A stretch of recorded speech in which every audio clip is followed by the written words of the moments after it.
Hello guys, very good morning. आज का जो हमारा टॉपिक है वो बारबेल बेंट और रो जब हम करते हैं तो उसमें कौन सा वाला ग्रिप हमको चूज करना है। ये वाला, इसको हम प्रोन ग्रिप बोलते हैं, ये सुपाइन ग्रिप बोलते हैं। तो कौन सा ग्रिप जो है इस एक्सरसाइज के लिए अच्छा रहता है, ये आज का हमारा टॉपिक है। तो जब भी हम बैक बाइसेप्स का वर्कआउट करते हैं, स्पेशली पुलिंग मूवमेंट करते हैं, तो उसमें आपका ये लेट पुल डाउन, इसमें अलग अलग ग्रिप के साथ में कर सकते हैं। फिर दूसरा एक्सरसाइज होता है रोइंग, जो बारबेल के साथ में भी कर सकते हैं और डंबल के साथ में भी कर सकते हैं। तो ये वाला जब हम एक्सरसाइज कर रहे हैं तो इसमें कौन सा ग्रिप हमको पकड़ना है। ओके, तो सबसे पहले हमको ये देखना है कि जब भी हम ये वाला ग्रिप पकड़ते हैं तो इसमें क्या होता है, आपका फोर आर्म ज़्यादा काम करता है और जो मेन बाइसेप मसल है, असिस्टिंग मसल्स में देखो सीक्वेंस वाइज बैक सबसे बड़ा मसल होता है जब भी हम पुलिंग करें, उसके बाद में बाइसेप्स और फिर फोर आर्म। तो फोर आर्म मसल जो है ना वो छोटा होता है, बाइसेप्स जितना स्ट्रेंथ नहीं होता है।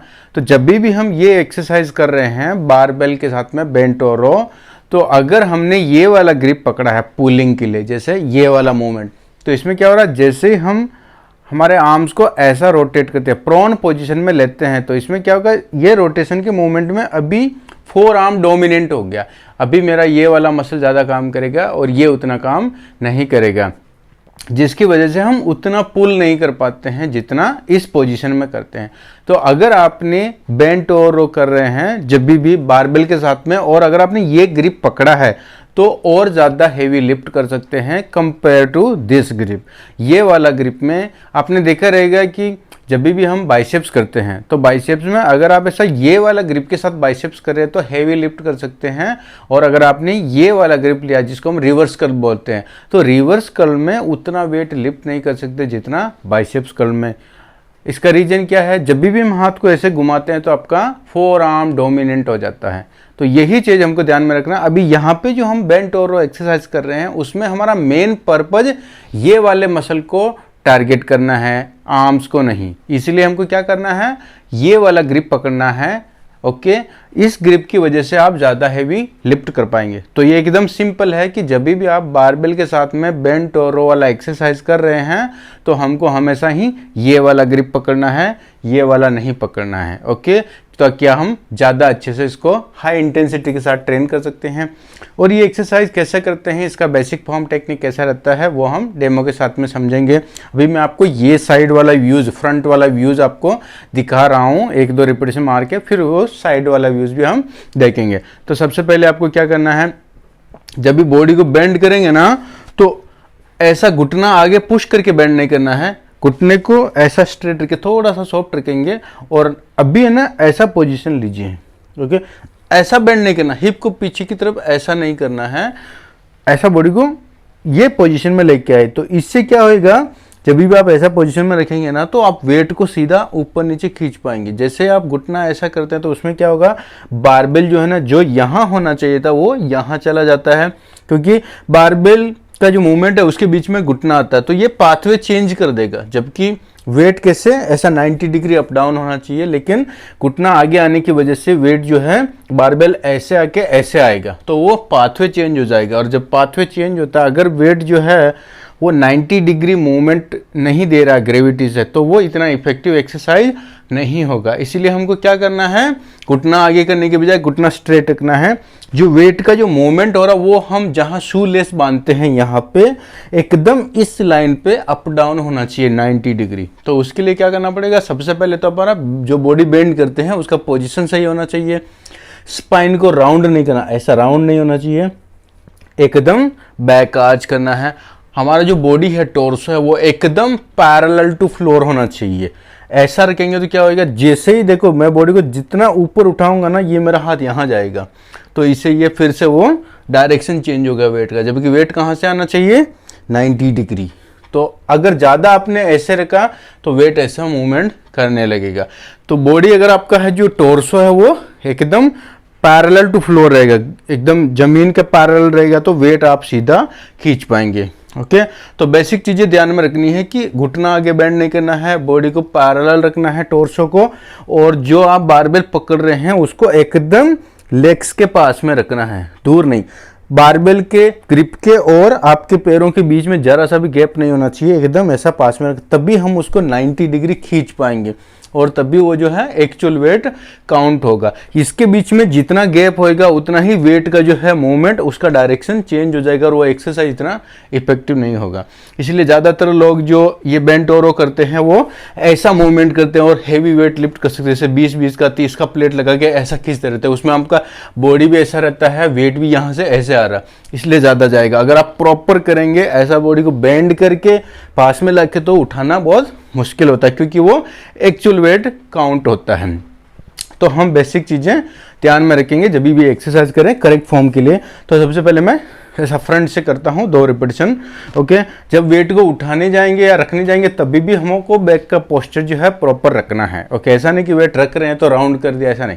ओके, ग्रिप कैसा पकड़ना, दोनों फोर आर्म जो है ना पैरेलल होने चाहिए, बहुत ज़्यादा वाइड पकड़ने की जरूरत नहीं, क्योंकि जैसे वाइड पकड़ते हैं आपका शोल्डर का बाहर रोटेशन हो जाता है तो ये अंदर ऐसा फ्रिक्शन होता है। बहुत ज़्यादा अंदर भी नहीं पकड़ सकते क्योंकि ये एल्बो बाहर चला जाएगा तो ये मूवमेंट ऐसा जाता है। दोनों फोर आर्म जो है ना वो पैरेलल हो। जब यहाँ से हम ऐसा पकड़ रहे हैं तो ये यहाँ रब नहीं होना चाहिए, ऐसा पैरेलल। ओके, तो ये वाला ग्रिप लेंगे हम, ऐसा पकड़ेंगे, बहुत ज़्यादा वाइड नहीं और बहुत ज़्यादा ऐसा नैरो नहीं। ओके, ऐसा पकड़ के जैसे आपके हाथ में ये टच हो रहा।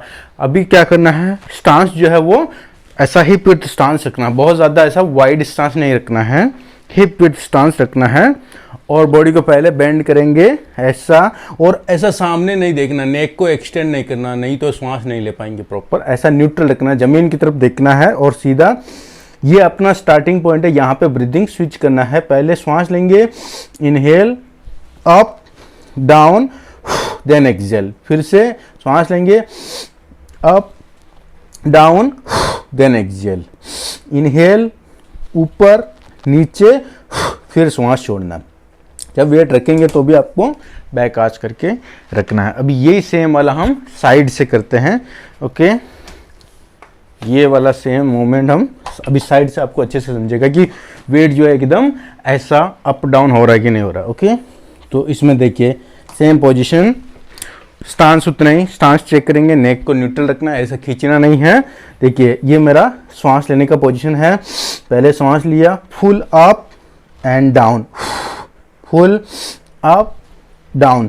इसमें क्या है, कभी कभी कुछ लोग ना एल्बो को ज़्यादा फोल्ड करते हैं, हमको एल्बो के जॉइंट की बजाय इसको पीछे लेके जाना है।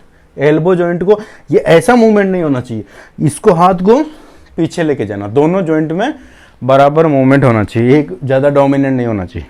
तो साइड से आपने देखा है, अब इसमें ये गैप नहीं होना चाहिए कि ये यहाँ चला गया वेट तो ऐसा हो जाएगा। वेट को पहले यहाँ लेके आना है और फिर सीधा ऊपर खींचना है, और नेक को ऐसा नहीं करना, नहीं तो वो जो अपना जो टंग है वो श्वास की नली को ऐसा पीछे प्रेस करेगा और श्वास नहीं ले पाएंगे बराबर। तो ये अपना हो गया बेंट और रो।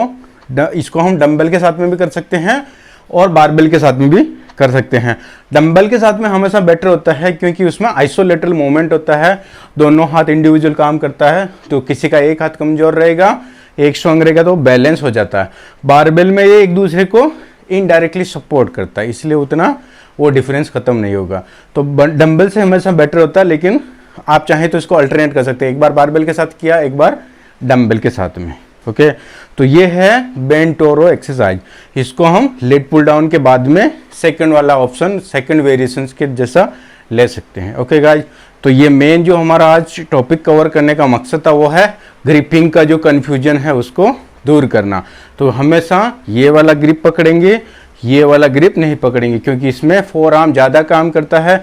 रीजन आपको समझ में आ गया। अगर आपको कोई भी पूछता है कि ये वाला ग्रिप में इसमें क्या प्रॉब्लम है, खींचना ही तो है, लेकिन आपको अगर साइंस समझ में आ रहा है तो आप उसको अच्छे से एक्सप्लेन कर सकते हैं कि अगर आप ऐसा ग्रिप पकड़ेंगे तो आपका फोर आर्म डोमिनेंट हो जाएगा, फोर आर्म ज़्यादा काम करेगा तो आप ज़्यादा हेवी लिफ्ट नहीं कर पाएंगे। यहाँ हमारा पर्पज फोर आर्म को ट्रेन करना नहीं, इसके लिए अलग से एक्सरसाइज कर सकते हैं, जैसे reverse leg curl, reverse arm वाला, ये वाला बाइसेप्स कर्ल रिवर्स। ओके, पर यहाँ पे हमको यही वाला ग्रिप यूज करना है, पोस्चर प्रॉपर रखना है।